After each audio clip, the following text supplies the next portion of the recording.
Okay, after I won 10 million from the Cheka 2 competition, I was I was a player. Look, I'm skinny, but I can play. I was a very bad player. Let's say 7 women in a week. My uncle wanted to become a priest, but due to his heavy drinking, he was thrown out of a seminary. Now he's a kindergarten teacher. From a seminary to a kindergarten teacher. Surprisingly, he still has access to little kids. Yeah, so I did it and people were like, yo, be careful where you're going. You're gonna get killed. But I didn't even mention names. I just did a skit and then I'm like, plus I didn't know who I was pointing when I was doing a skit. But after I posted it and people were like mentioning names, I'm like, oh shit. What gender does Leonardo identify as? Okay. And the only way I could prove my worth to people was to be something. I was really smart in class. I'm still smart. That was a green light that I'm special. Yeah, imagine being skinny and dumb at the same time. I mean, you're nobody. No brains, no bones, nothing. So I was smart in class. That all you need to have is a technique, a strategy to get money. Money is there, and there are times that you won't see money at all. But if you come up with a strategy to get that money, you're gonna get it. What's 648 times 5? Okay, it's 3240. Correct. Let me get a difficult one. Okay. You won 10 million. Yes. How did you spend that 10 million? All of it.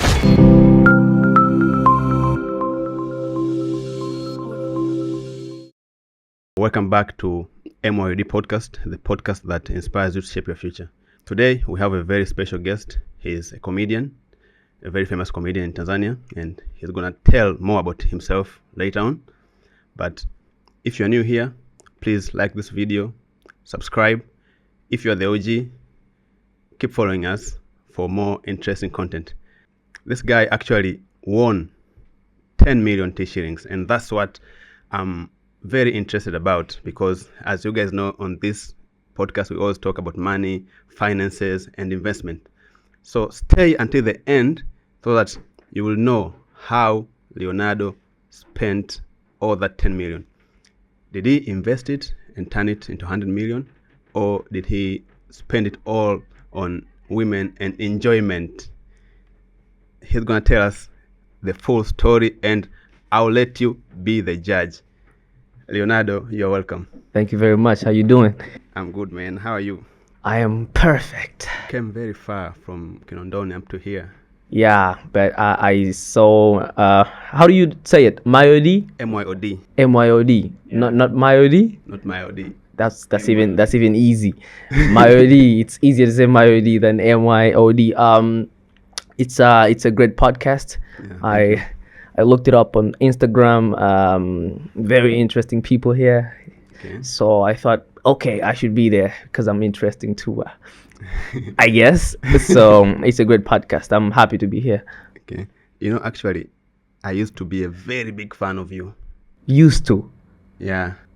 Not anymore? Now I think I've graduated. I'm an AC. Okay. Yeah, so I'm more than a fan, you know. Thank you very much.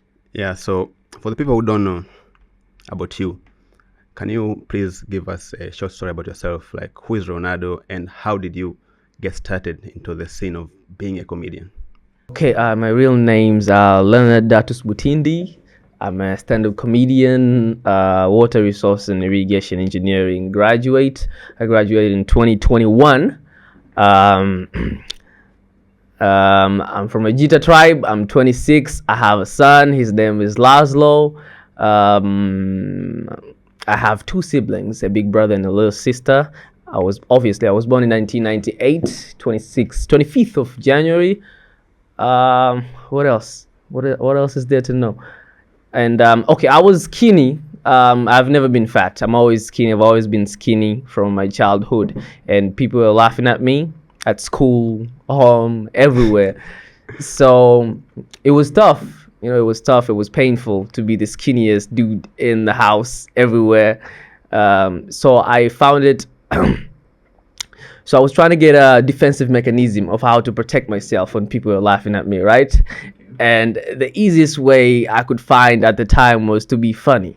Okay. People were laughing at me, and I was trying to find any flaw they have and make it funny and talk about them. Maybe if you have a big head, if you have big eyes, I would laugh at you. Yeah. And I was the class clown. I was a backbencher. You know how backbenchers are. Yeah. Always making fun of teachers, of their fellow students when they when they do anything stupid. So I was the class clown. But so I'm naturally funny. I have that sense of humor. But when I was after Form 6, after graduating Form 6, when I was waiting for results for going to college, I was spending time watching movies, Okay. a lot of movies. And I downloaded this, which I thought was a movie, but it was actually a comedy special by Eddie Murphy. It's Okay. called Delirious from 1983. So I was like, okay, my MBs are gone. I have to watch this. So I watched the movie, I watched the special, and after that I was like, I think I can do this, because I thought I had that sense of humor. But what remained was that touch, magic touch. And Delirious gave me that magic touch. And after that, I started writing jokes. And then I went to Punchline. And then I went to Cheka 2. And then here I am. Yeah. That's all. Okay, what else is there to know? Yeah, I have a son. Like I said, he's 2 years old. My education history. Okay, I graduated standard 7 at Kilakala Primary School, Form 4 at Morogoro Secondary School, Form 6 at Galnos High School in Tanga. Okay. And then college at Water Institute in Dar es Salaam, Ubungo. Okay. And yeah, that's the end of my education history. That all? Yeah, that's all. Oh, I'm sure there are a lot of people who are watching here who want to know, what gender does Leonardo identify as? Okay.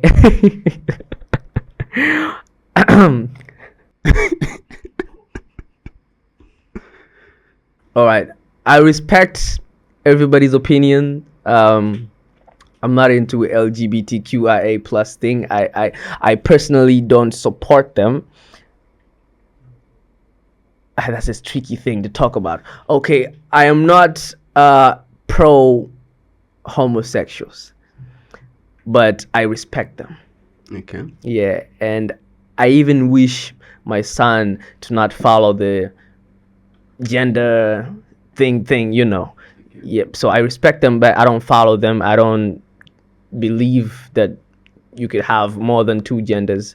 So I'm a guy. I'm a male. I'm an alpha male. I'm straight. Yeah. And you don't entertain any Yes. bisexual thing? Yes, but I respect them. It's your views, but I don't want my son, my daughter to go through that path. Yeah.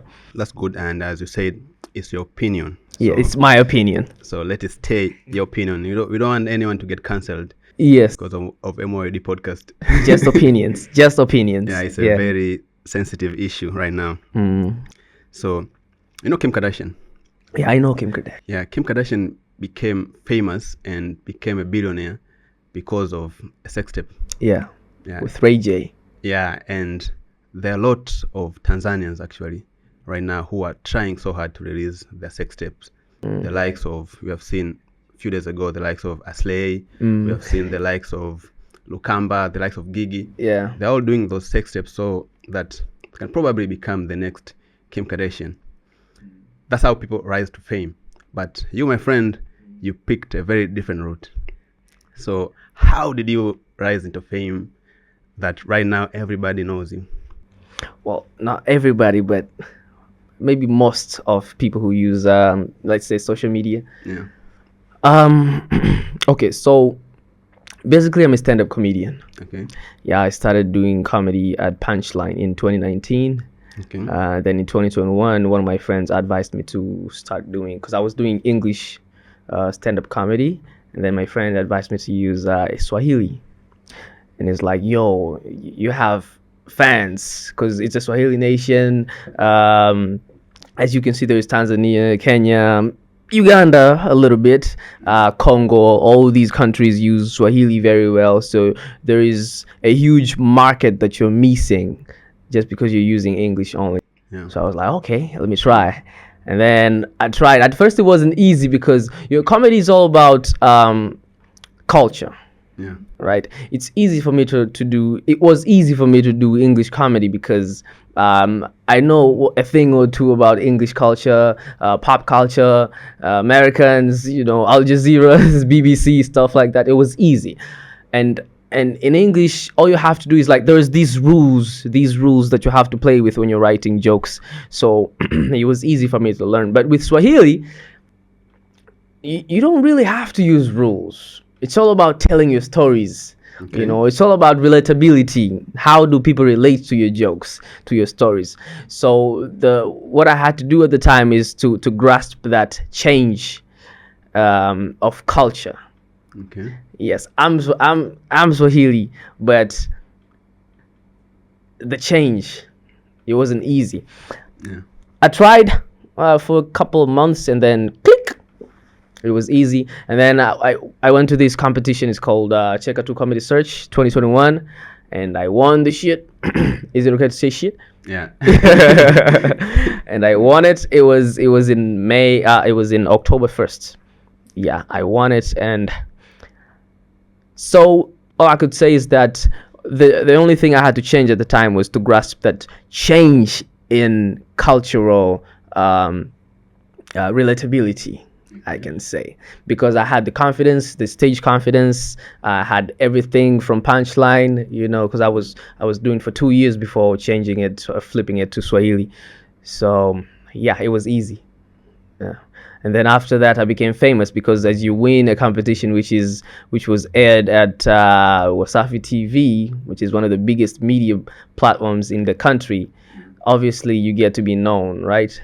My social media were flooded by people, fans, followers, and then after that, all I had to do was keeping up with the contents, So yeah, it wasn't easy though, because at first I was just a stand-up comedian, right? And now you have to keep up with the contents. Yeah. Yeah, I met this manager called G Viper. We fell out after a couple months, but he helped me get into that mindset of shooting contents. Yeah, so I thank him for that. So as these contents that you're seeing these days are like the epitome of what I've learned from him. Yeah. You started doing comedy in English, Yep. then you moved to Swahili. So what are the benefits that you got when you're shooting in English and right now you're doing it in Swahili? What's the difference between the two? Market. Okay. It's easy for me to get known by a lot of people if I use Swahili, but it's easier for me to get beyond borders if I use English. With Swahili, I can get known. I can get to be known by Tanzanians, Kenyans, Congolese, and anybody who uses Swahili. But with English, it's a worldwide thing. Okay. Yeah. So yeah, that's the difference. That's the only difference. But as they say in Swahili, mcheza kwao hutunzwa. Yeah. Yeah. So if I build a basis of fans from my country, it's even easier for me to go outside because I'm already proven here. Being a creator is very difficult and it's very challenging. Most people don't understand the time that we as creators put into thinking, coming up with ideas, executing, editing it later. They just come to the comments and start talking shit. Absolutely. Yeah. They don't know how much time and money we're putting into it. So you're a creator, and by the way, I love your skits on Instagram. Thank you very much. They're very nice. All the time when I watch your skits, I'm instantly engaged, and I watch all the way to the end. Always, that's the way that you get my attention. You understand? So how do you do that? How do you create? How do you come up with those ideas to bring something nice like that? Um, okay. Currently, I have a crew of like 4 to 5 people. I have my manager Stanley. I have my videographer, Panther, Jerry Mamiro. That's his real name. Fuck you. There's Yekiporo Jamal. That's his real name. And we have like guests, actors and actresses, but the 4 of us are like the package now. Relationship. Yeah. So they help me. But what I do is I'm trying to have every second of the skit. Yeah.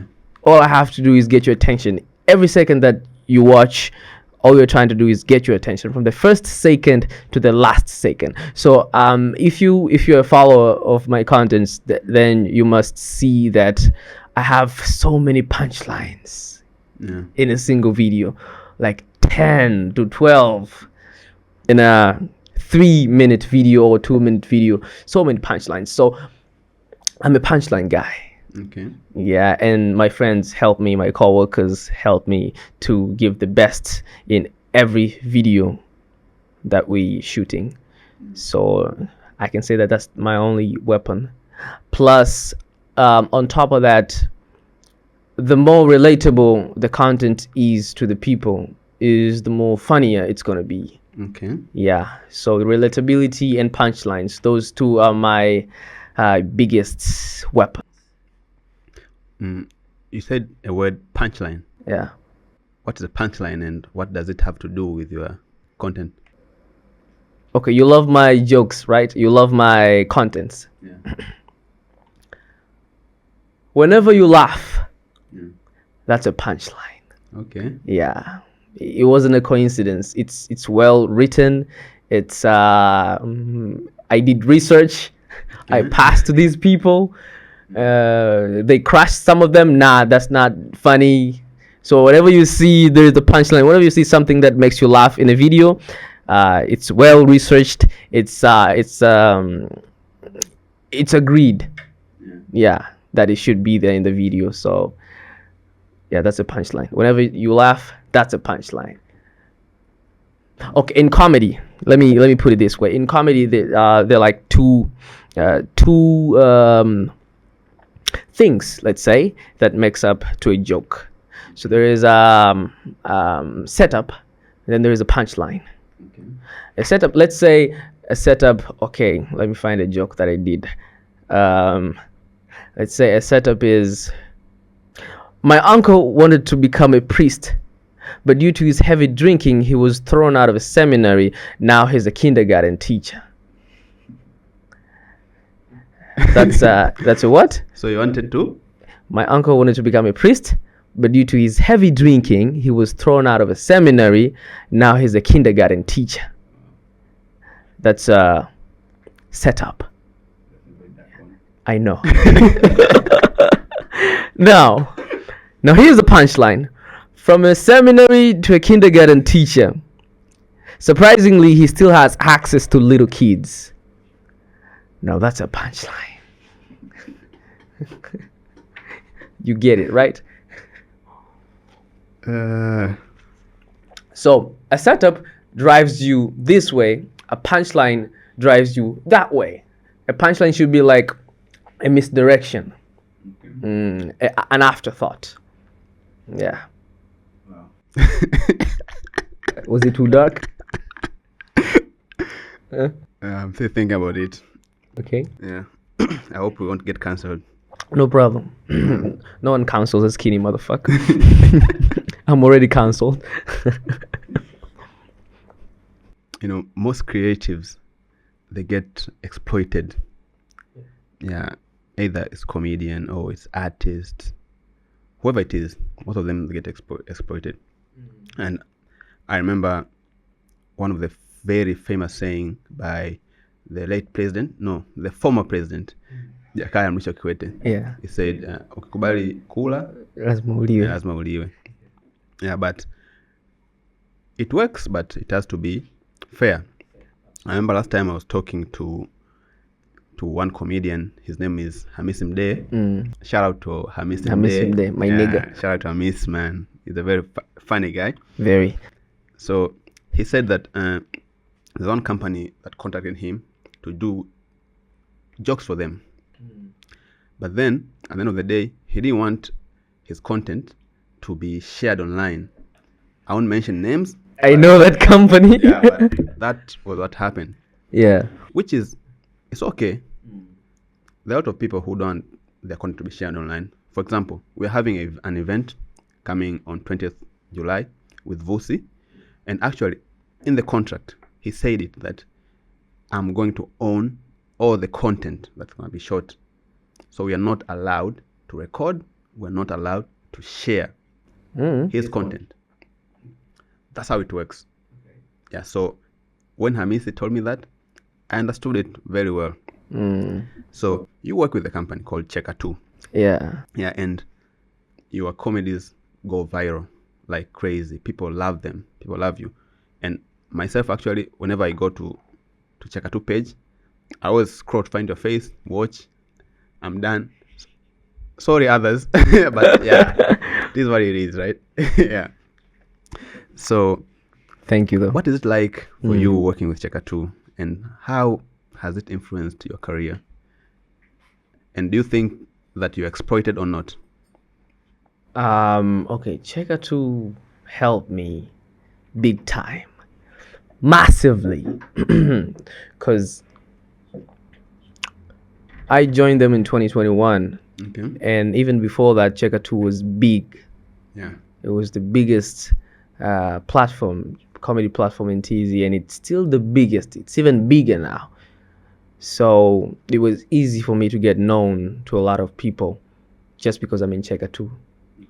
Yes. Plus, I'm funny too, so it's even easier that way. Yeah. So I respect them for that. Okay, come to exploitation. Currently, I don't see any exploitation. Okay, let's say with the issue of selling content. It's either you choose. They use your content, they publish them, and you get known to a lot of people, or they don't, and you don't get known. Yeah. Yes, it's you to choose. And okay, if I come to a time where I have to do a special, right, then at that instance, I have to tell them that don't post this, don't post that, because I'm preparing it for my special, right? But currently, yes, this year I'm planning on doing a special. Let's say after August, maybe October, maybe November, but it's after August. But currently, if I'm planning on doing a special, I'll tell them don't post my stuff, don't post my contents, because I'm preparing them for a special. But if I don't have any plan on doing a special, it's okay, because the contents that they put out there help me to get more fans, more followers, more recognition, and respect. So that's how I deal with content and exploitation. Okay, as a comedian or any other artist, you have to know your worth. You have to study. You have to read a lot, because it's not easy. And as an artist, sometimes we say, okay, I'll just write jokes and my manager will take care of other stuff. But no, it's not supposed to go that way. You have to be the manager. You have to be the manager. You have to write your jokes, manage your jokes, manage everything. You have to know everything if you want to go far, if you want to be consistent, if you want your rights, if you want to own your masters. You have to know everything. So I urge every artist to learn the business, not just the creative sense, just even the business sense. Okay, actually, you said something very important. Like, as a creative or as a business owner, you have to know every aspect of your business. And that's why I always tell our audience here that you have to know everything. Even us here at MYOD Podcast, we started just by ourselves. Like, we used to go and turn on the camera, sit down, set up the sound, go back, edit it, do the colors, market it ourselves, post it ourselves.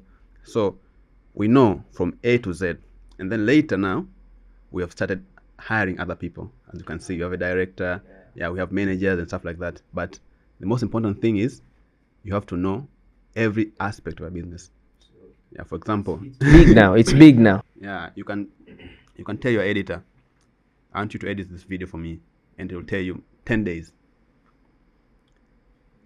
If you don't know how to edit, you'll believe. Yeah, but if you have been there, it's very difficult to take that. You say, no, man, I used to edit for 5 hours. Why are you telling me 10 days? Are you lazy or what?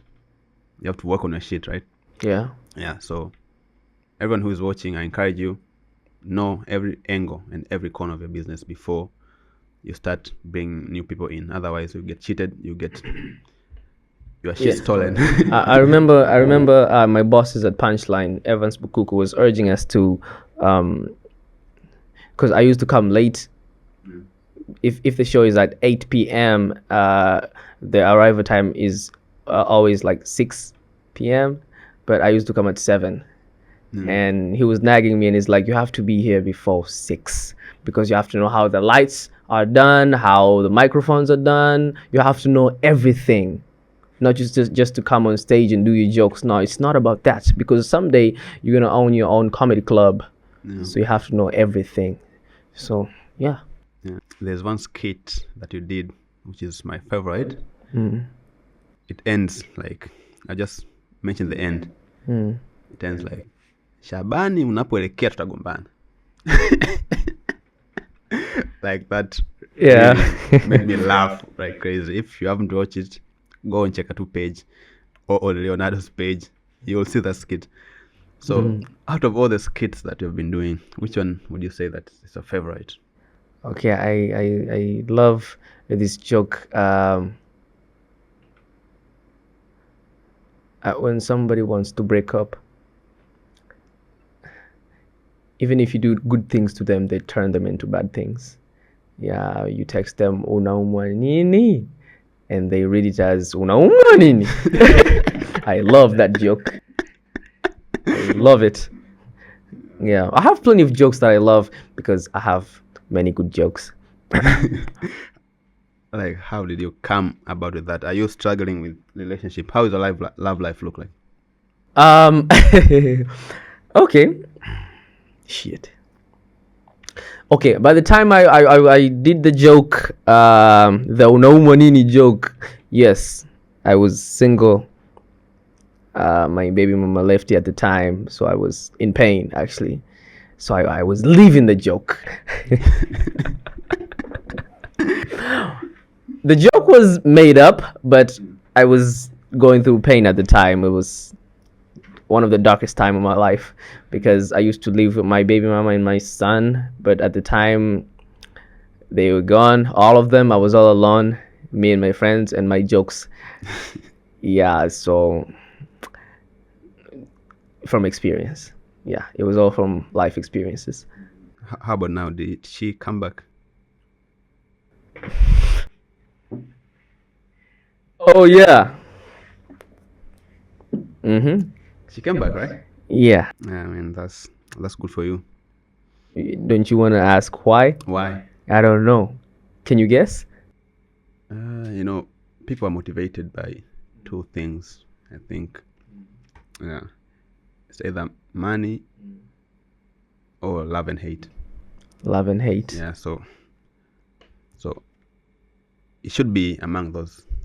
Or you should let us know what was it? I don't know. Maybe you're right.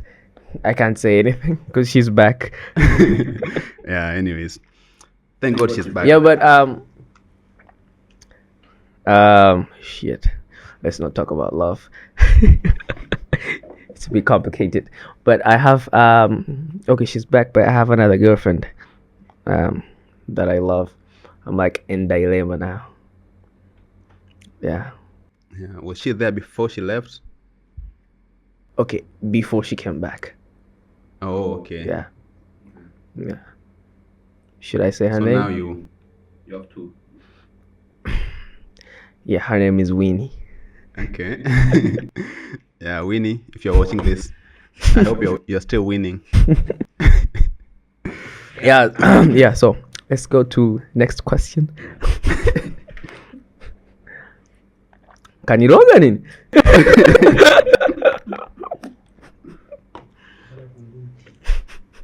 You know Dave Chappelle, right? Yeah. No. So Dave Chappelle made a very huge mistake. He attacked the transgenders, LGBTQ. the disabled, the gays. Yeah, just because he said he loves punching them down. And that actually brought him a lot of backlash. Yeah, you know, as comedians, you guys always try to push everything to the limit, to the boundaries. So I believe you do that as well. Yeah, I do very dark and dirty jokes. Yeah, like the one you just did here. Yeah. Yeah, so have you ever gotten any backlashes? Yes, plenty. Because I do political jokes, political skits too. Because like recently I did a skit about leaders who are given these titles and then they go overboard and try to dictate people who are above their ranks. And then all of a sudden their appointments get cancelled and they're given even more miniature role, and then they get started. I think you know what I'm talking about. Yeah, so I did it and people were like, yo, be careful where you're going, you're gonna get killed. But I didn't even mention names. I just did a skit and then I'm like, plus I didn't know who I was pointing when I was doing a skit. But after I posted it and people were like mentioning names, I'm like, oh shit. So I received a lot of backlash. I did jokes about morgues, mortuaries, like a morgue guy talking about he's shagging corpses, having sex with corpses, finishing them off if they're not completely dead. What else? Yeah, I even received threats from like police officers. Yeah, so plus I do dirty jokes too, plenty of dirty jokes, controversial jokes. So yeah, it's my thing. Idris Sultan went to jail just because of making a joke about the late president John Magufuli. I remember even the former regional commissioner Paul Makonda, he called him an idiot. He's like, you're an idiot. You have to watch what you joke about, right? So he got called by the police. Yeah, if you know the story. Yeah, I know this. Yeah, comment down below. Yeah, so but with Idris, I think he went too direct. okay. Yeah, I think he posted this picture of Magufuli with like a big ass head and big ass clothes, you know. Yeah. With me, I think I'm more indirect. Like I can talk about something which I want people to realize that it's that something, but I don't go direct. I sugarcoat it and put more creative aspect into it. But they know, people are not stupid. They know, they realize, okay, he means this way, but it's hidden, a little bit hidden. Yeah. But has politics influenced your career in any way apart from just making jokes about politics? Yeah, politics is life. Politics is life, and as a comedian, you should know, you should be well informed in all sorts of ways: sports, politics, love and sex, religion. You should know everything to joke about something. So, in a creative sense, it influences my bank of jokes. I need to know a lot in every aspect to joke about it. But in a life sense, politics is life. The leader that you choose today will dictate everything, even your creative sense, because they come up with policies and rights and everything that affects even us as artists. You know, Mr. Beast is one of the top creators of all time, I can say. All time. Yeah. he's predicted to probably be the first creative billionaire in the future. How much does he worth now? Right now, I don't know. Can we Google it? But he has a lot of channels with a lot of hundreds of millions of followers on his videos.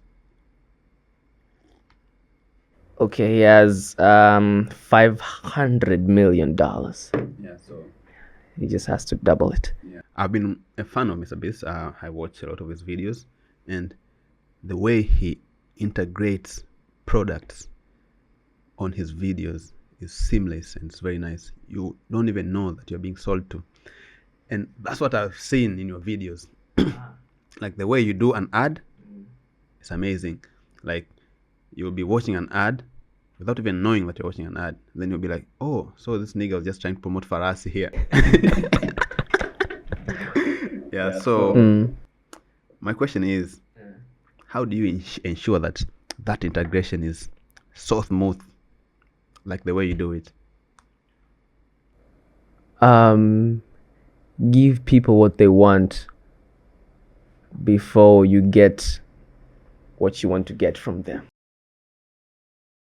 Bali kuliwa lazima ule. Kula lazima uliwe. Because my followers love me because I'm a comedian. Yeah. They follow jokes, right? So I have to give them jokes first before I sell them anything. So that's the only principle that I have when it comes to marketing. And even after giving them, selling them something, I finish the clip with jokes. So they stay until the end. Yeah. So it's sandwiched in between. Jokes, product, jokes. They have to watch the video to the end. Yes. Give them what they want to get what you want to get from them. That's the only principle. And the good thing is, I can be Plato. Give people what they want before you... okay, I forgot. But yeah. before you get what you want. Yeah, from them, yeah. It's actually they work like magic, I heard. Because one of my friends, I think he did an ad with you and he sold out his event. Who? It's called Sucrose. Actually, he was a guest here twice. Actually, Sucrose was the first guy who accepted to be on our podcast. When we had no one, no followers, no one was watching us. But Sucrose came here. I was like, I'm going to do it. And then he came the second time. Sucrose, shout out to you. Shout out to you. Big Boys FX. They're really doing like great things. Really good. Yeah. And he's very good at spotting opportunities. Yeah. He's really good, Sucrose. So I have a brother who sells liquor. He's very good, and he actually plans to be a billionaire just by selling liquor. That's his dream. He wakes up every day focusing on making people high. You can call him anytime. You can call him at 2 p.m., 2 a.m., 1 a.m., 12 a.m. He'll pick up his phone and he will sell you drinks and he will deliver. Yeah, that's how good he is, and that's how focused he is on becoming a billionaire from getting people drunk. So I once invited him on the podcast and said, bro, you know, a lot of medias have been following me, a lot of podcasts have been following me, but I can't do a podcast right now. I don't want to be seen because I don't want people to see me when I don't have money yet. I'll deal with fame in a better way when I'm rich. Like, when I'm rich, I'll tell you, yo, bro, I'm rich. Call me to the podcast. Then I'll have something to talk about by then. You know, even Kylian Mbappe hates being famous. I remember he once said, I wish I could just have a day when I can go down my apartment or go down the street and get a bread from the supermarket without paparazzi being on my ass. So you have a lot of followers. Yeah. That's safe to say you're famous. So how has that fame changed your interactions with your friends, your family, with other people when you walk around? First of all, I love being famous. Okay. I love it because, as I told you, I've been skinny my whole life. I've always been feeling like I've been left out. So it was painful for me. And the only way I could prove my worth to people was to be something. I was really smart in class. I'm still smart. That was a green light that I'm special. Yeah, imagine being skinny and dumb at the same time. I mean, you're nobody. No brains, no bones, nothing.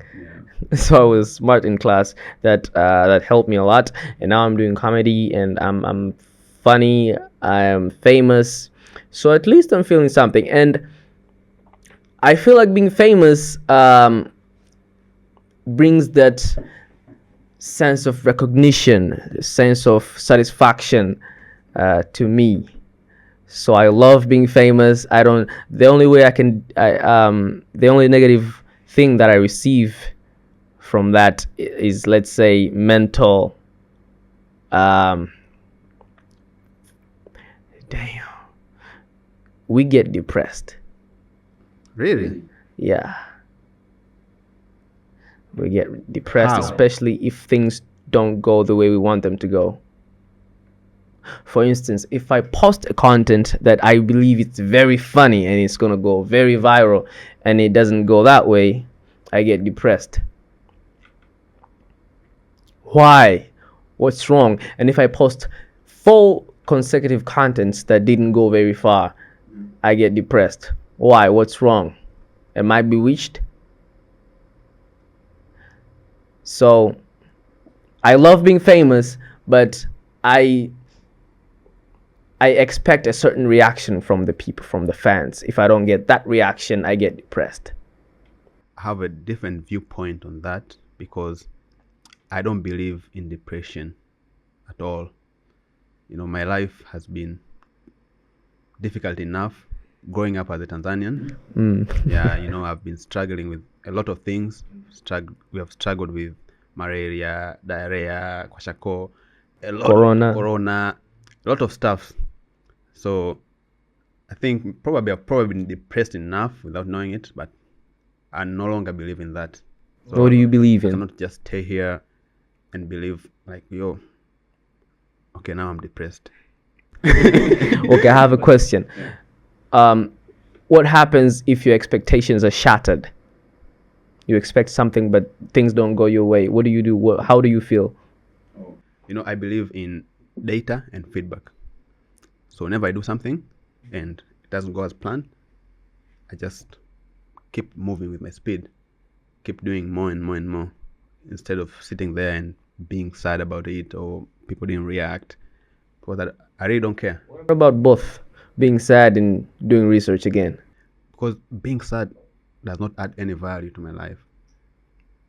So in that way, I don't want to spend even a minute on being sad. So I know a lot of people will have a different view on this, but I don't know how someone gets depressed. That's the thing. But I have people who tell me like, I was so depressed the other day, but I don't really understand. Like, it doesn't get to me. Yeah. So I just tell them, get back to work, keep doing your thing. I personally love pain. Yeah.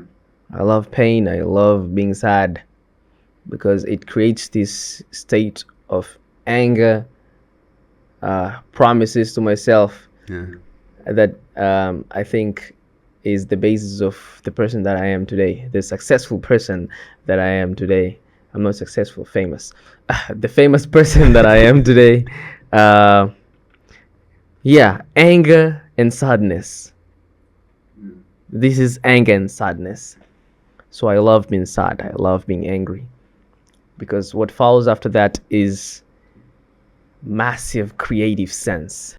Have you ever been into a heartbreak? Maybe you got dumped or something like that. Oh yeah. How was it?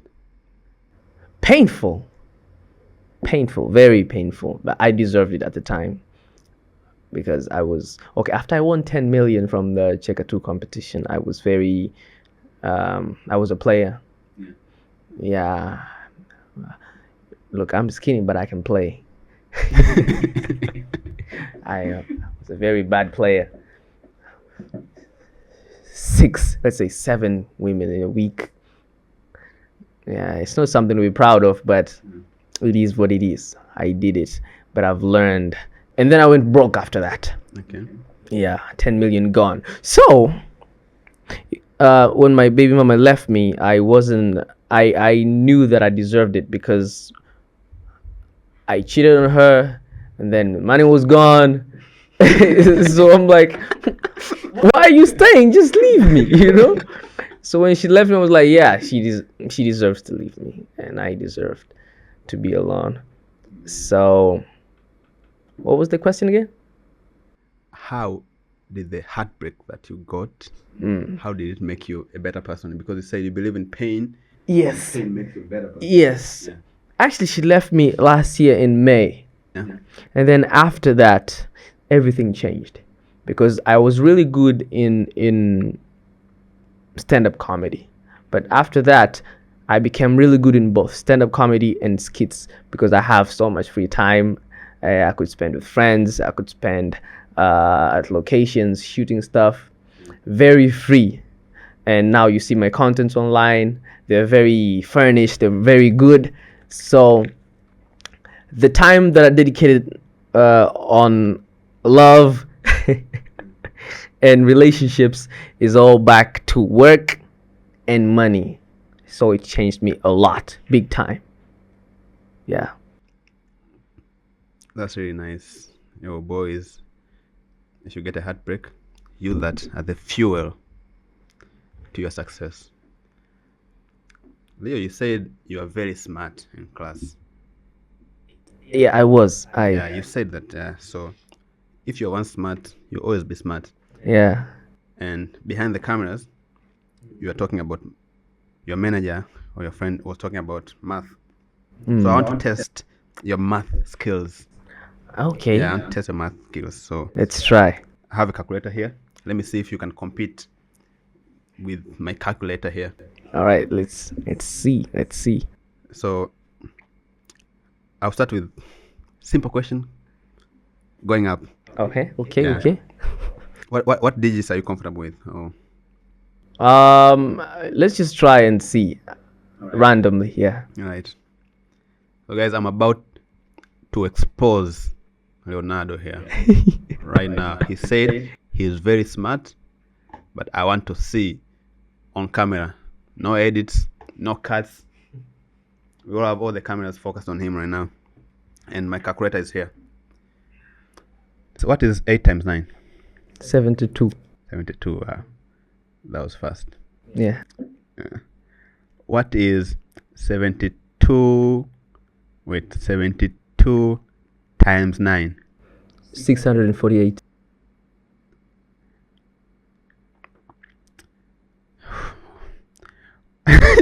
What's 648 times 5?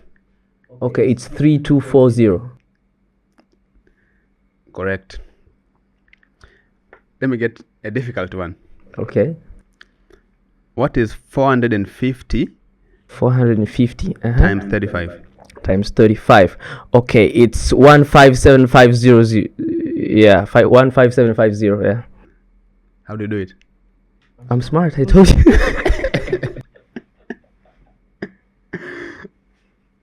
It's correct.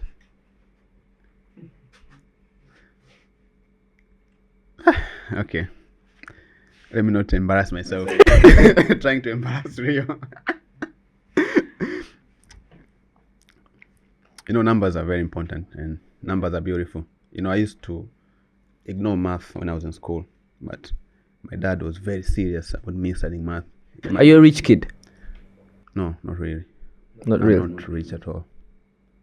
And I was not born rich. I was actually born in a village. I was born in Bear. Yeah. My parents, yeah, I'm Yakusa. My parents were poor. They didn't have no money. I didn't grow up seeing any kind of money. I didn't get no toys, nothing. Do you have a car now? Right now I don't have a car. I just sold it. Someone came to me and he gave me a good offer and I just had to give it to him. You know, I cannot say no to money. Yeah, so now I don't have a car. I use Bolt. I really wish to move to Faras, but I'm not convinced enough. You're not convinced enough. Yeah. Okay, after this interview, you'll be convinced. Okay. No It's problem. for us cheaper than Bolt. Yeah, it's cheaper than Bolt. Okay. Yeah, and we have plenty of offers, so plenty. Most Tanzanian artists, I think they have gone mad right now because every artist is trying to bang amapiano and other shit like that. They totally forget Tanzanian culture. They totally forget who they are. I don't know if amapiano sells better than our own music, but if you look at it, common sense, they have gone mad because it's very rare to find amapiano from Tanzania being played in a South African club. You know, I've been to South African clubs and they don't play that shit because they have their own taste of music. They have their own culture. I remember there's even one time I was in Istanbul, so I was at this club and they were playing a song where a Tanzanian artist features a Nigerian artist. So they would play the part that, let's say, Yemi Alade and Harmonize. They'll play the Yemi Alade part. When it goes to Harmonize, DJ plays another song. yeah, they turn it off. Because they are proud of their own culture. They don't want to listen to our things. But we as Tanzanians, we keep copying other people. So as a comedian, how do you ensure that you properly represent our culture as Tanzanians in your comedy? In comedy, we are urged to tell our stories. That's the basis of comedy. Tell your stories. And as a Swahili person, if I tell my real story, then it's obviously gonna represent our culture. Because I'm Swahili, my friends are Swahili, I operate in Swahili. I'm not Mzungu kind of guy in how I do things, especially with time. So if I tell my real stories, then you will see it's a Swahili story. Yeah, it's easy with comedy in that way. But if I do English jokes, then I'm another person. Yeah, my English humor is very global than it is with my Swahili humor. So I'm trying to do both. If I do Swahili jokes, I represent my Swahili people very good. If I do English jokes, I'm trying to be very global. Unlike the likes of, let's say, who's that guy from Uganda? Salvador. He does English comedy, but you can see the Ugandan culture in his humor. Yeah, I do English jokes, but I'm very in between. I don't lie into any culture. My jokes are very global. Yeah. So yeah, with Swahili humor, I represent my culture, but with English, global. Yeah. Do you feel like you're a different person when you are expressing yourself in Swahili and when you're expressing yourself in English? Even when I speak, the way I speak my Swahili is very different from the way I speak my English. I think it's because the way I learned my English. Yes, with Swahili, you learn from speaking to people, but with English, I've learned from movies and music. So I guess you can see the accent. Yeah. Yeah, movies and music, even with the way I express myself, because I didn't grow up as an English speaker. Yeah, I had no one to speak to. So movies and music, yeah, very different person. That's really great. And there's actually a saying that says that when you learn a new language, if you know one language, it means you're one person within you. 2 languages, you're 2 people. 3 languages, yeah, that's how it works. Do you know your native language, your Nyakyusa? I actually speak 4 languages fluent. 4? Yeah, I can speak Nyakyusa, Swahili, I can speak English, and I can speak Turkish. Really? Yeah. How long have you been in Turkey? Are you interviewing me right now? Oh yeah, I want to know. I want to know. Yeah, around 5 years I've 5 been years. close to the Turkish culture, and actually Turkish people, they are very nice guys. They're very amazing.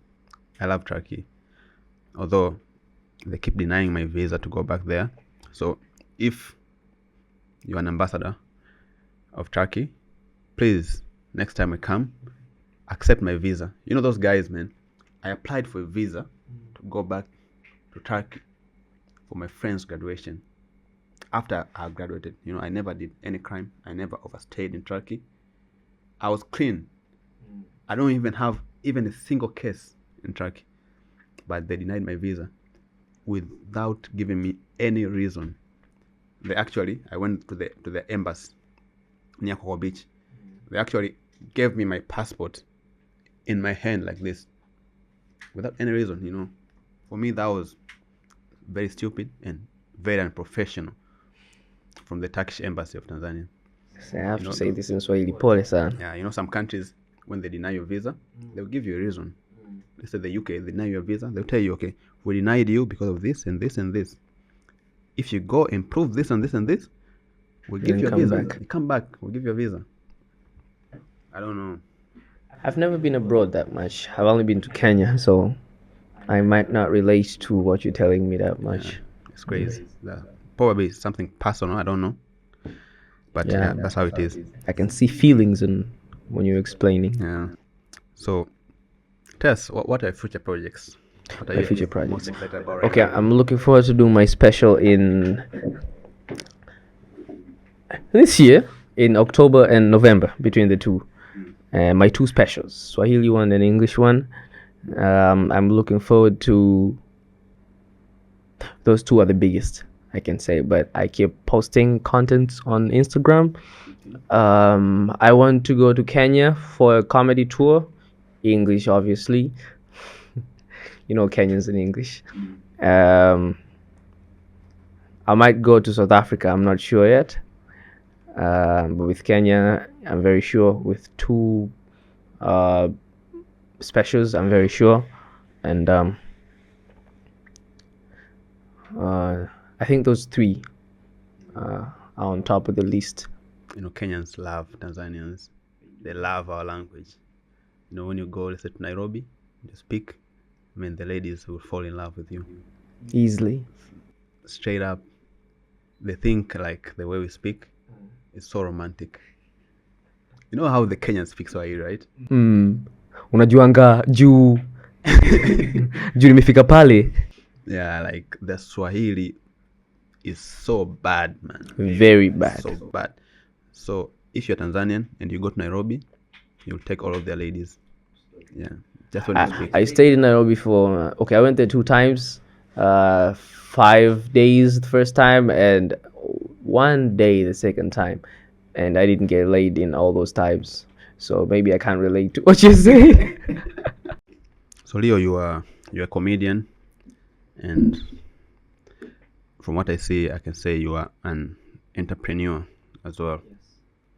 Yeah, our economic environment and our economic climate in Tanzania, it's very hard to get someone to pay you money. Yeah, it's very difficult.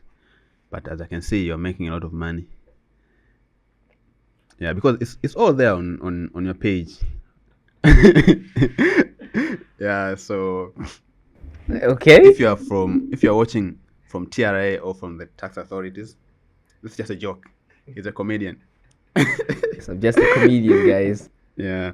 So as someone who is involved in different businesses doing endorsements, what's your take on the economic climate of our country, Tanzania? Okay, businessmen are complaining. My bosses are complaining that, things are not going good. That's why we're doing ads.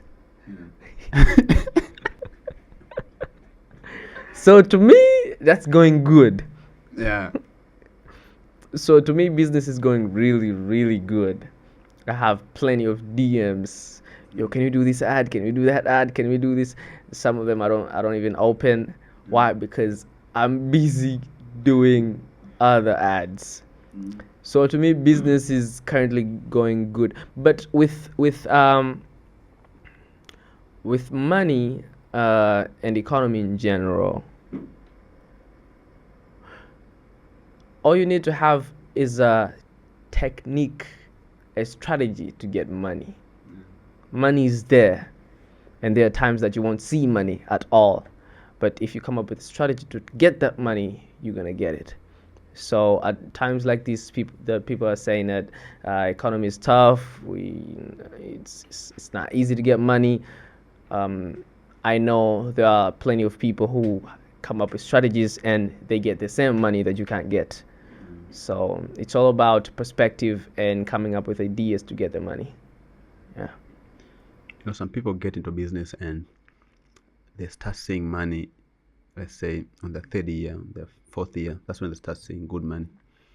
For example, we have been doing this podcast for over a year right now, and honestly, we didn't make shit. You don't make shit? I don't make shit.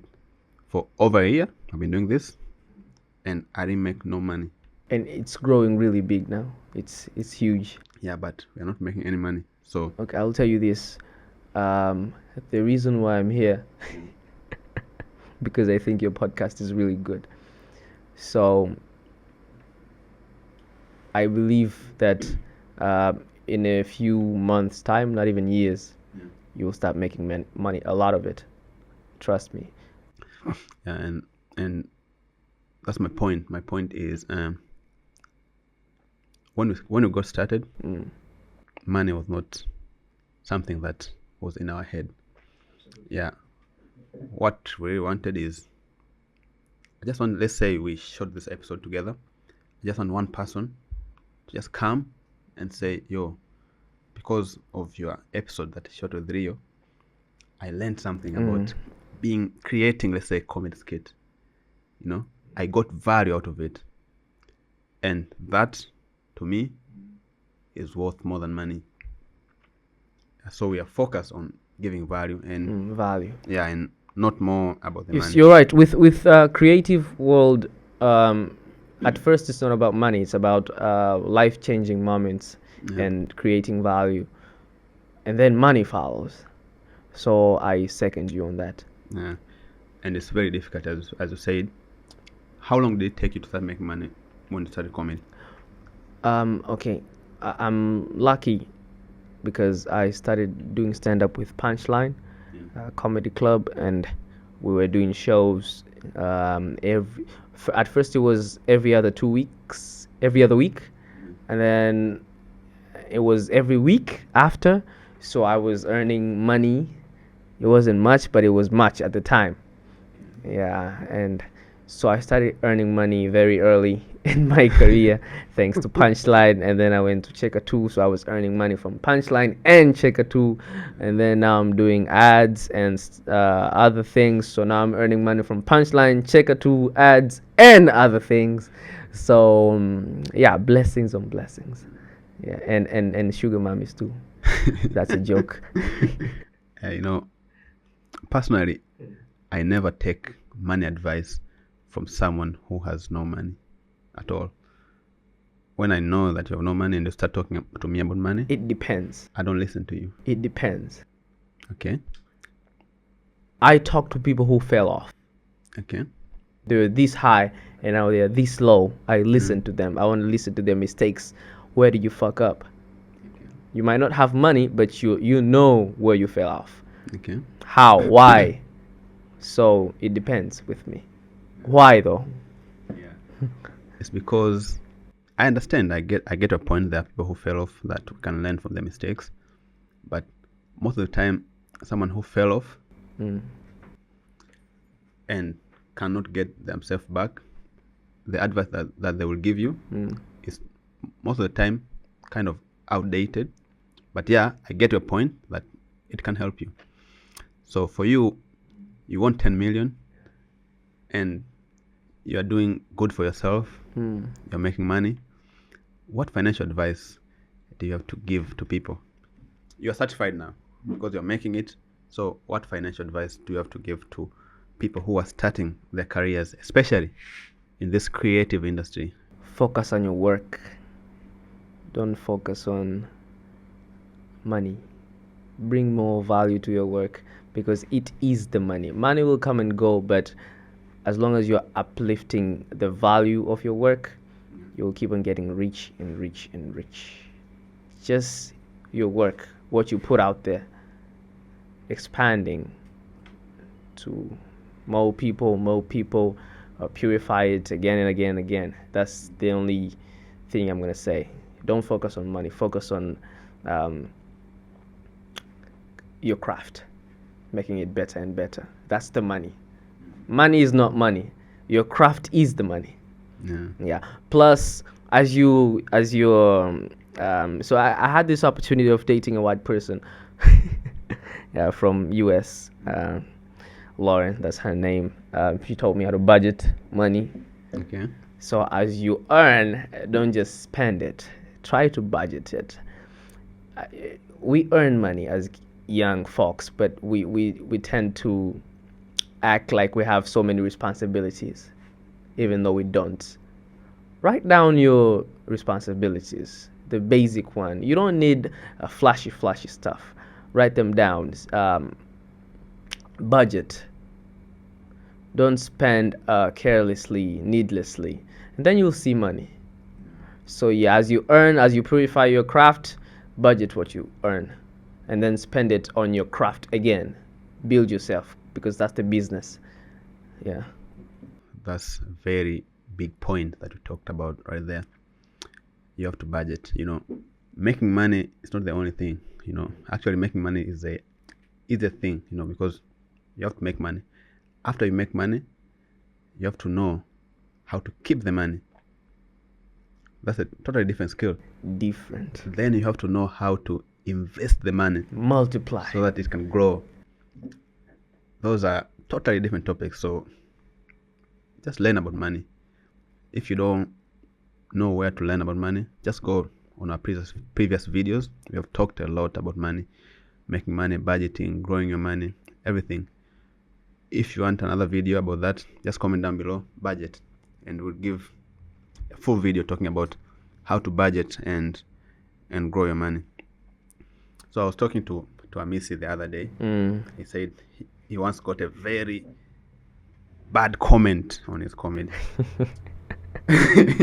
So he posted something, and then someone came and comment, ukisikia comedy ni ngumu ndio hii hapa.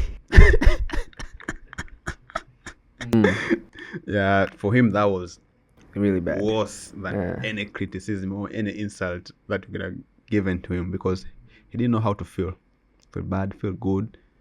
He was not insulted, he was not being praised, nothing. It was just dry like that. And I'm sure you got a lot of criticism. Yes, first of all, I'm a very critic. I'm the first critic of myself. Yeah. And you see these guys here, they criticize me a lot before I even put out something out there. So I know the best. How can I say this? Before doing any joke, I have to look at it plenty of times. Is this really funny? And then I have to tell these guys, you think it's funny? No, it's not. And then we do rehearsals. And then, so there are like several stages that you have to go before you put something on stage or on social media, right? But I understand, because, okay, no offense, but I think I'm dealing with even more followers and fans and audience. So it's easy for me to get critics, and I get plenty of them. Almost in every single video. I'm used to them because I know my strengths and I know my weaknesses. So it's all about knowing your strengths and weaknesses and how to improve on your weaknesses, and what percentage of the audience are not going along with what you put out there. If 99% love me and love the content, then I'm cool with it. Yeah.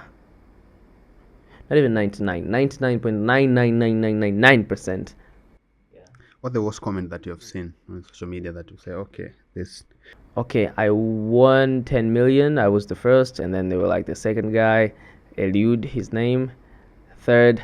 So, not now, but like 2 years ago, they were trying to say like you don't deserve this, someone else deserved this, Eliud deserved this, and then you fell off, and then you're getting skinnier, you lost all the money, you're not even funny anymore. Yeah, but God is good. I'm back. I'm back. I'm funny. I'm getting fat. look at all this meat. And there's another meat down there, but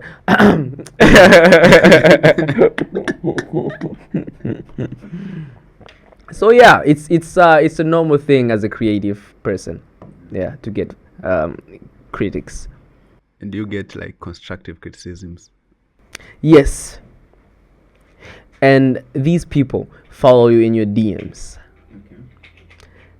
They tell you why they didn't like your post and how you should improve. Yes. After 10 million, I posted this picture. I was at Hyatt Regency with plenty of food on the table. Just a picture. After 10 million. After 10 million. And then this guy followed me on my DM. Is like, yo, be careful with your money. You know, these women. And then I lost the money. And then I'm like, yo, he saw that coming. Yeah. It was constructive at the time, but I was blind because with the fame and money, you don't see what's next in life. But now I can see what's telling me something very constructive. And then even with the contents that I post, if they're very dirty, they're very dark, people follow me on my DMs and they try to tell me that this is not it. Don't do this, don't do that. But I'm a big fan. Keep doing what you do. That's what good fans do. They tell you to do this, don't do that. But I'm a big fan. I love your contents. Keep doing what you do. It's easy as that. You know, Endo Tate got cancelled for being misogynistic and giving people misogynist comments, talking about things like, yo, women cannot drive. If you're my girlfriend and you are OnlyFans, I own you. You have to give me that paycheck. You know, those comments got him cancelled. He actually got blocked from, like, totally banned from Gmail, from Uber, from bank account, from Facebook, Instagram, everywhere. TikTok? He got banned from TikTok. He got banned without even having a TikTok account to begin with. Yeah, just because of what he said. You know, cancel culture is real. It's real. It's very real. There are these conspiracies that uplifting women thing is it's not good. Okay. Yes. Okay, we love women. Yeah. And just normally as a person, as a guy, you know you're not supposed to hit a woman. You're not supposed to treat her in a bad way, you know. Yeah. Just as a normal person, we know. But with women liberation movements, I think there is a hidden agenda down there. Mm-hmm. Yeah, I was looking at these videos and they were like women liberation, and then after that LGBTQ plus movements. There's something hidden in there. Yeah. That we don't know. I know a little bit from my researches. So there is this family known as the Rockefeller. Okay. Yeah, the Rockefellers financed the women liberation movements. Why? At first, because they were trying to get people, the workforce, because at the time only men were working, right? Now it's women and men. So the workforce has doubled or even tripled. And they tax them so they get more money. Okay. Yes, that's number one. Number two, as women know their rights, Yeah. they get to fight back With men. with men. Okay. So nowadays there are plenty of divorces. There were plenty of family breakdowns, as I can say. And as you know, a child gets to grow better if the parents are together. Yeah. Right. Now, if the parents are divorced, then it's done. It's done. So those three are the outcomes of this women liberation thing. Yeah.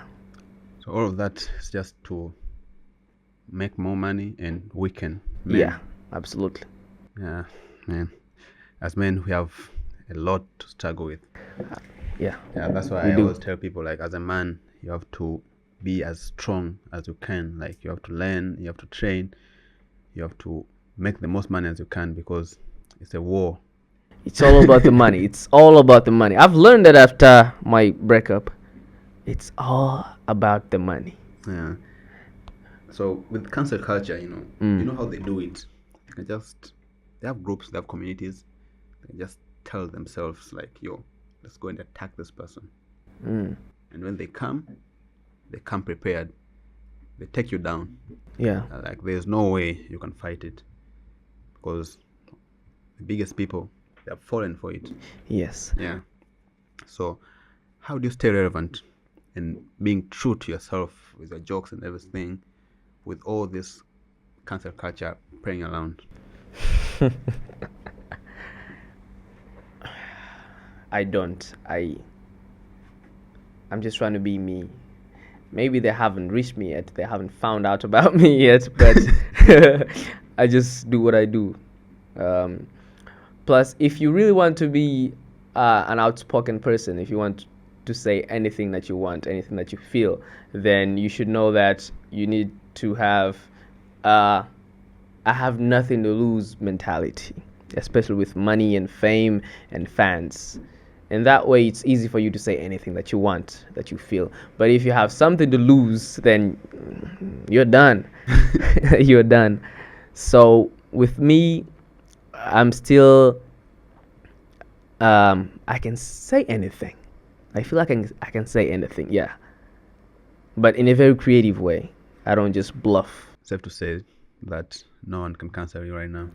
Currently, I don't think so. And even if they do, you don't give a shit. I give a shit because I was broke. I've been broke and I don't want to go back there. I don't want to get cancelled. Yeah. Right. For now, I have something to lose. Yeah. But they give it 10 years, they can cancel me after that. Personally, I would love to have one day to have Elon Musk sitting there and sharing his wisdom to the followers of our podcast. Yeah. Or Donald Trump, Joe Rogan, all kind of people. I would love them to come here and share the insights. So, what about you? Who do you dream to work with, either dead or alive? Eddie Murphy. Man, I just watched his movie 2 days ago. What movie? It's called Beverly Hills Cops. Yeah, all Hills the three Cops. is like... All of them. All of them. Yeah, he's my guy, man. He's... Actually, I told you, Delirious, 1983. Okay. So it's the first special that inspired me to get into comedy. And I love his stories. He became famous at a very young age. He was, 19. Okay. And he was the only black guy doing SNL.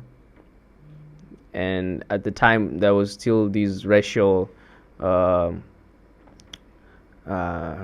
racism, especially in the creative world. So he went through all that, really rich at a very young age, and then he went to movies, and I think he got cancelled from Hollywood. I'm not sure. I don't know. Am I going that path? I don't know. Let's see. So I love his hustle. He's really good. Shout out to Eddie Murphy, man. That guy is so funny. But also, I want to talk to Kanye West. Creative genius. Yeah. He's not afraid. Why do you like Kanye West so much? Because he can say anything at any time, and he's still doing business at a bigger scale. He got big balls. Yeah, Kanye is a genius. I don't know who backs him, but if he's all by himself, then I don't know how he does it. His stunts are very special. They're weird but special. He knows what he's doing. Kanye can walk around naked and I don't ask why. And I'm like, I know he's up to something, but he knows what he's doing. So maybe let's just leave him as he is, you know. Yeah, he's a genius. Yeah, I remember one day he went on Twitter and he posted like, "Hey Mark Zuckerberg, can you give me a loan of $1 billion to invest in Kanye West ideas?" And guess what? Mark Zuckerberg is not even on Twitter. Oh yeah. Yeah, but he did that. But then everyone thought he was stupid, but he became a billionaire. Yeah, and then they cancelled him. Yeah, so Kanye. Yeah, If Kanye you get a chance and to Eddie watch Murphy. this, Love you, man. DM your boy. Laughs to Leonardo.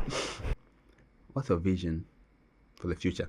But before that, we promised the audience that we're gonna break down your 10 million. You won 10 million. Yes. How did you spend that 10 million? All of it.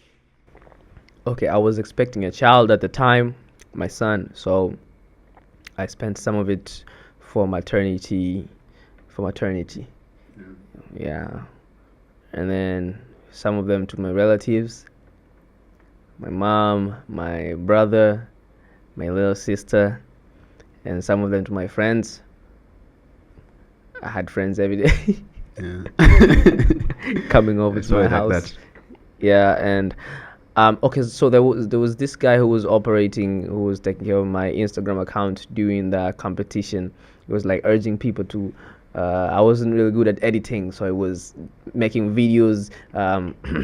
Go vote for Leonardo. Do this and do that. So I gave some of the money to him, and then rent. I bought stuff, furnitures for my house, and then women. And drinks and alcohol a little bit. I don't drink much. I drink but not much. How long did it take you to spend all of it? 4 to 5 months. 4 to 5 months. Wow. And now I understand why. Because now as I'm making it's not about making money. Just like I told you, it's not about making money. It's about how you budget and how you use it to build your career. It's all about your work. Keep working on your craft, and then it'll give you more money. So it's not about the money. I'm not. I don't regret losing it. So you heard, there you are. That's how the 10 million was spent. If you're wondering, in 6 months, it's to say Leonardo is good at math. He did his math. Yeah. Yeah, because 10 million, you can spend it in 1 hour, but it took 6 months. So stay in school, kids. Kama una dimbili wezi elewa. So anyways, what do you see yourself in your comedy in the next 5 years? Okay, I don't want to boast, but Say it. Say it out loud. The world listen. The universe is listening to you. I feel like I have all the resources to be the best ever entertainer in the country. And as an entertainer, I mean everything: music, sports, comedy, everything. I want to be the representation of entertainment in TZ, and I want to represent the country internationally, to Hollywood. I want them to recognize me, not as, there's this guy from TZ. No, there's this guy here in Hollywood. He's really bad. I heard he comes from TZ. I want it to be that way. Yes, and second, I want to create a creative world in East Africa. Okay. Yes, I want to build these, how do they call this? Movie studios. Yeah, like Cape Town. There's this one in South Africa, Cape Town Film Studio. They call them film studios. I want to build the biggest film studio in East Africa to shoot movies, everything, song, music videos, everything. So I want to be the biggest entertainment guru in East Africa. I believe as long as you have a plan and you're working towards it every day, no one can stop you. Amen. Even your village people from where? Ukerewe. From Ukerewe. Yeah. They can't do shit They about can't stop it. me. Amen. Yeah, because the universe always listens. And when you're in school, we were taught for every action, an opposite reaction. So whenever you do the work, put it out there, there has to be a reaction. And all the energy that you're spending, there's also that saying that energy cannot be destroyed. It just transforms. Yeah. So whenever you're putting in, it just transforms. It's never lost. What's the energy explanation on death? What happens to energies when you die? Did you do something that will come back as death? I think I have to die to know about To that. experience Yeah, but based on our normal guidances that we choose to follow, that is religion. Are you religious? I am religious. Very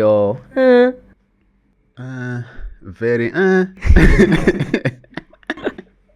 okay. Yeah, I believe in God.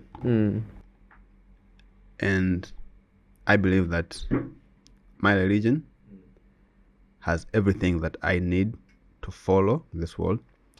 Although I've been exposed to a lot of different religions, because I've lived with Hindus, I've lived with people who do not believe in God, I've lived with people who believe in meditation, I've lived with the Buddhists. So I think I have that tolerance about religion. But then I decided to choose my own religion. Actually, my religion chose me. I didn't get to choose my religion because, most of us... You're Muslim, right? Yeah, most of us, we don't choose our religion. Yeah. We got chosen. Yeah, we're just born there. So, okay, this is the right way that I'm going to take. But I have respect for all religions. And I was in Indonesia this one time. I met people who are Buddhists. And they're actually more religious than any Muslim that I know. That was like very deep and very eye-opening for me to see. So I respect all religion. As long as you do good, you offer value to people, that's all it's all about. Yeah, religions, whatever you want to choose, just be it. Just a way of life that you've chosen. So are you scared of afterlife? Do you believe in afterlife? As I said, yeah, I do believe in afterlife because of my religion, of course. Because I have nowhere to look at and say, okay, this can be it. Because I chose one thing, then I have to focus on that one thing. There's actually this guy is called Nas Daily. Yeah, Nas Daily is one of the biggest creators. He's actually released like a trilogy of videos like explaining different kind of religions. It's very nice, and the way he explained, I actually thought the Hindus, people from India, actually thought that they treat cow as their god. Yeah. But if you go deep, it's not how it is. And I just learned from that How video. is it? It is, they don't believe in violence. They hate violence on anything. They don't like violence. So even if you are violent to animals, they hate the shit. That's why they don't want people to kill cows. I was doing this joke about Indians, and I was researching, and I've learned that, okay, as Hindus have so many gods, and I don't know, 10,000 or 1,000 gods reside in cows. So that's why they don't kill cows, because as you kill a cow, you kill the house of, I don't know, 1,000 or 10,000 gods. So that was what I've learned. That's crazy. They have a lot of gods. And one thing that really inspired me from the religion is they believe that everyone who is born, they call it, I think, dharma. You have a dharma to do in this world. So every day you should strive to know what's your dharma. and your purpose. Yeah, you have to know. Make sure you find, and when you find it, that's when your life begins. So you have to spend every single day of your life working. So towards you your mean it purpose. not even be comedy?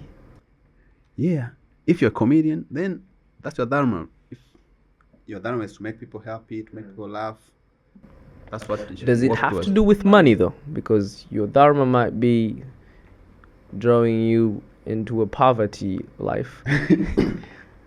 The thing that I've noticed is when you talk about money, is you can make money on anything. Anything you can think of, you can make money out of it, as long as you're consistent with it. As long as you keep doing it, there's an audience for everything. Today I can start just brushing, let's say, shoes, just recording myself, doing it every single day.